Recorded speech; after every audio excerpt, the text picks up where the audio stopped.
और जब कंकाल बनती है और मरती है तो आपकी टेबल पे आ जाती है। वो सिर्फ अंडे पैदा करने के लिए बनाई गई है, इससे चला ही नहीं जाता, ये यूं पड़ रहता है, ऐसे चलता है ये। आप जो मुर्गा खाते हो बाजार से, वो मुर्गा कभी जंगल गया ही नहीं, मुर्गी कभी देखी नहीं, और एक पिंजरे में ही पूरा जीवन काल, और उसको इतने इंजेक्शन लगाए जाते हैं। आप एक काम करना, एक देसी मुर्गा लो, देसी मुर्गा लो, एक देसी मुर्गी लो, उन दोनों को इकट्ठा छोड़ो, वो अंडा देगा। एक देसी मुर्गी एक साल में 12 से 15 अंडे देती है, क्योंकि हर महीने पीरियड्स आते हैं ना, जैसे आपको आते हैं पीरियड्स, ऐसे उसको आते हैं, तो एक महीने में एक ही अंडा देती है वो। कभी कभी 26 दिन पे दे देती है, तो महीने में एक साल में 15 अंडे बन जाते हैं, तो 12 से 15 अंडे देती है एक मुर्गी।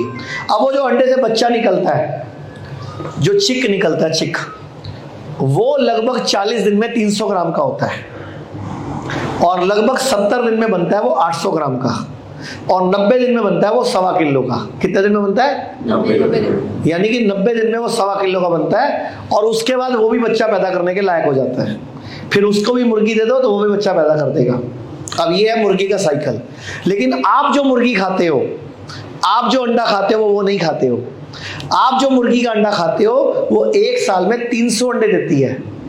वो सिर्फ अंडे पैदा करने के लिए बनाई गई है, उसको बोलते हैं बॉयलर, उसको बोलते हैं। और ना वो मुर्गा होती है, और उसको कभी मुर्गे की जरूरत नहीं होती अंडे पैदा करने के लिए।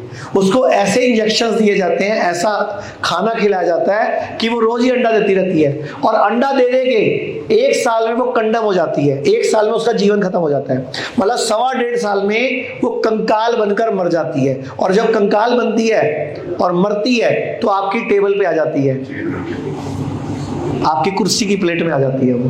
तो वो मुर्गी हेल्दी होगी क्या, जो 300 अंडे दे चुकी है एक साल में, जिसका शरीर ही खत्म कर दिया? और सुन लो, मैंने बताया था नॉर्मल मुर्गी का अंडा बच्चा 90 दिन में 1.25 किलो का बनता है, और बच्चा पैदा करने के लायक होता है। लेकिन जो ये बॉयलर मुर्गी जिसका अंडा आप खाते हो, ये 40 दिन में 1.25 किलो का बन जाता है, इंजेक्शन लग लग के, और इससे चला ही नहीं जाता, ये यूं पड़ रहता है, ऐसे चलता है ये। और इसको आप खाते हो, सोचो आपकी ताकत आएगी, आप जिम में बॉडी बनेगी आपकी, तुम्हारी बॉडी खींच के और ले जाएगा सारी। तो सुधर जाओ। भारत में हमारे 120 से अधिक हॉस्पिटल, क्लिनिक और डी केयर सेंटर्स मौजूद हैं, जहां 900 से भी अधिक आयुर्वेदिक डॉक्टर्स और विशेषज्ञ आयुर्वेद, नेचुरोपैथी, पंचकर्म और डाइट थेरेपी जैसे प्राकृतिक तरीकों के माध्यम से कैंसर, किडनी, लिवर, हार्ट और अन्य गंभीर बीमारियों को रिवर्स करना सिखाते हैं।